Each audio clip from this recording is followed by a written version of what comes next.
Salam, hörmətli izləyicilər. Mən bugün sizinlə yaş lobiyadan yemək hazırlayacağım. İlk öncə lobiyaları qabıqdan çıxardıram. Lobiyaları qabıqdan çıxardım.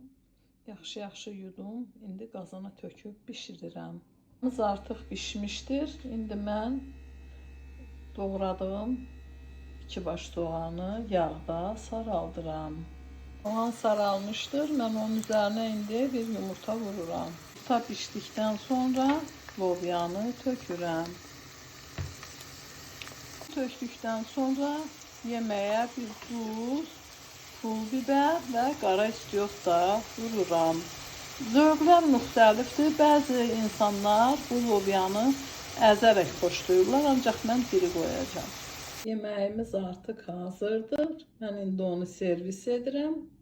Yiyəcək və hazırlayacaq hər kəsə nuş olsun. Videomu bəyənib kanalıma abunə olmağı unutmayın.